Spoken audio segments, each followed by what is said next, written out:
In 1956, a 26-year-old man in Omaha, Nebraska took $10,000 of his own savings, added money from family and friends, and started an investment partnership almost nobody had heard of. He wasn't flashy. He didn't wear expensive suits. He lived in the same modest house he still lives in today. But that small pool of money, managed with a strange kind of patience almost nobody else had, eventually turned into one of the largest fortunes in human history. Today, that man's net worth is estimated at close to $150 billion. And here's the part that should really stop you. Almost none of it came from a lucky break, a viral idea, or a risky bet. It came from decades of doing the same simple things, over and over, while everyone else got distracted chasing something faster. By the end of this video, you'll understand exactly how Warren Buffett did it. Not the vague version. The real mechanics. The mistakes he almost let ruin him. The one industry he bought that he later called the worst investment of his life. And the mindset shift that, if you actually apply it, could change the way you think about money for the rest of your life. This isn't just a story about a billionaire. It's a blueprint. Stick around, because the most important lesson doesn't come until the very end, and it's the one thing almost every beginner investor gets backwards. Let's start at the beginning. Part 1. The kid who was obsessed with numbers. Warren Buffett was born in 1930, right in the middle of the Great Depression. His father was a stockbroker, and money problems were part of daily life in that house. Banks were failing. Families were losing everything. That environment shaped Buffett more than most people realize. He grew up watching how quickly wealth could disappear, and it made him obsessed with figuring out how to build wealth that couldn't. By age 11, he bought his first stock, 3 shares of a company called City Service. It went down right after he bought it. He panicked, sold too early, and then watched the stock climb far higher after he sold. That single moment taught him something that stayed with him for the next 8 decades. Patience isn't just a nice trait for an investor. It's the entire game. As a teenager, he was already running small businesses. He delivered newspapers. He sold golf balls. He even bought a used pinball machine, placed it in a barber shop, and split the profits with the owner. Within months, he had several machines in different shops, generating steady income before he was even out of high school. But this is where things get interesting. Buffett wasn't just good at making money. He was obsessed with understanding why money moved the way it did. While other teenagers were focused on sports or friends, Buffett was reading through stacks of financial reports for fun. He once said he read every book on investing in the Omaha Public Library by the time he was in his early teens. That obsession is the first real key to his story, and it's something almost every viewer watching this can actually apply. Buffett didn't get rich by being reckless. He got rich by understanding, in extreme detail, exactly what he was buying before he ever bought it. Part 2. The professor who changed everything. Buffett went on to study at Columbia Business School, where he met a professor named Benjamin Graham. This is the moment that basically built the foundation for Buffett's entire investing career. Graham taught something called value investing. The idea is simple to explain, but incredibly hard to actually follow. Instead of trying to predict where a stock price is going next week, you calculate what a company is actually worth. Then you only buy it when the market price is significantly lower than that real value. Graham called this the margin of safety. You're not gambling on hype. You're buying a dollar's worth of business for 50 cents and waiting for the market to eventually agree with you. Most people don't realize how radical this idea was at the time. In the 1950s, most investors were driven by speculation, momentum, and gut feeling. Graham was telling his students to ignore the noise completely and focus only on the underlying numbers. Buffett later said that meeting Graham was like seeing the light for the first time. He didn't just learn a strategy. He learned an entire philosophy for how to think about risk. After graduating, Buffett actually worked for Graham's investment firm in New York.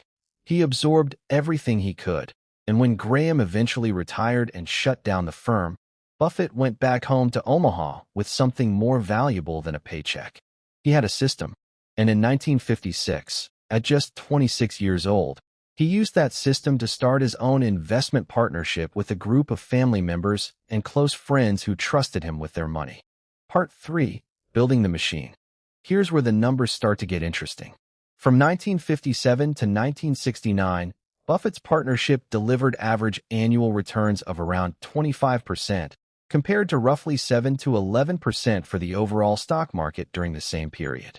That gap might not sound huge on paper, but compounded over more than a decade, it's the difference between doing fine and building a fortune. This is the part almost nobody explains properly, so let's break it down in plain terms. If you invest $10,000 and earn 10% a year, after 30 years you'd have around $174,000. That's a solid return. But if you earn 20% a year on that same $10,000, after 30 years you'd have over $2.3 million. The difference between those two numbers isn't really about the extra 10%. It's about what happens when a slightly bigger number gets multiplied by itself, year after year, for decades.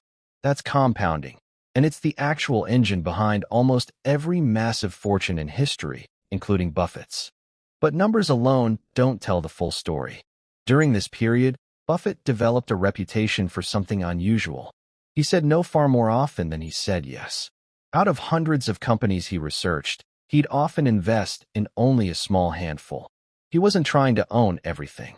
He was trying to own the right things at the right price and then hold on. In 1962, Buffett started buying shares in a struggling textile manufacturing company called Berkshire Hathaway. At the time, it looked like a bad, aging business in a dying industry. And honestly, it was. Years later, Buffett openly called this investment one of the biggest mistakes of his career. The textile business kept losing money, and he stayed in it far longer than the numbers justified, partly out of stubbornness. But here's the twist that changed everything. Instead of staying stuck in a failing textile company, Buffett slowly transformed Berkshire Hathaway into something completely different. A holding company that would go on to acquire dozens of other businesses across insurance, railroads, energy, retail, and more. That failing textile mill became the vehicle for one of the greatest wealth-building machines in modern history. The lesson hidden in that story is one most people skip right past. Sometimes the biggest mistake of your life becomes the foundation for your biggest win, but only if you're willing to adapt instead of walking away completely. Part 4. The insurance secret nobody talks about. Most people know Buffett as a stock picker. Very few people understand the real secret weapon behind his fortune, and it's not stocks at all. It's insurance.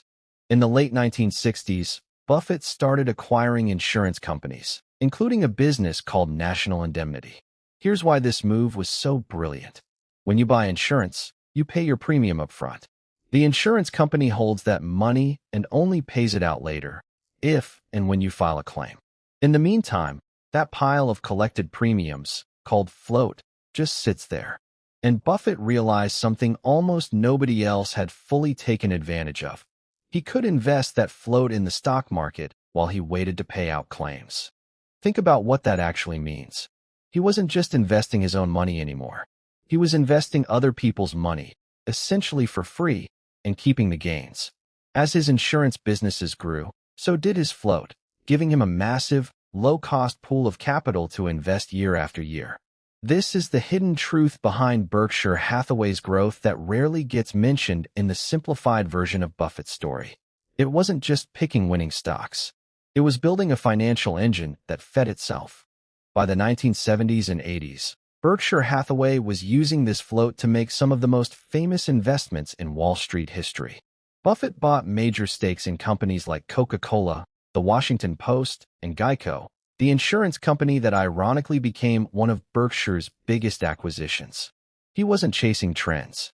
He was buying companies with strong brands, loyal customers, and what he called a moat, meaning a competitive advantage that's difficult for other companies to copy.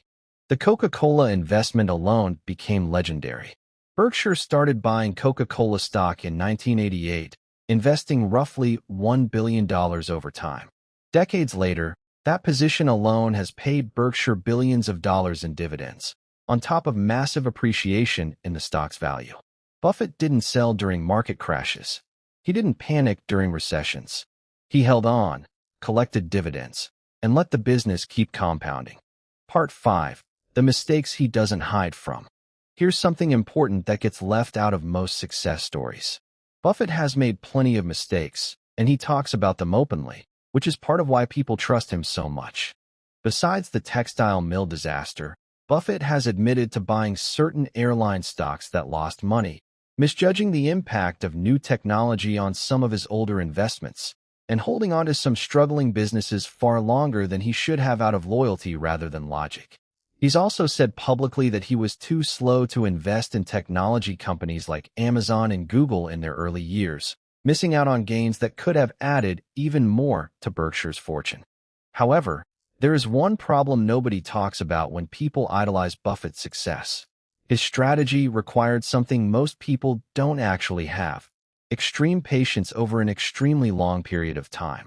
Buffett didn't become a billionaire in his 30s. He crossed the billionaire mark in his mid-50s.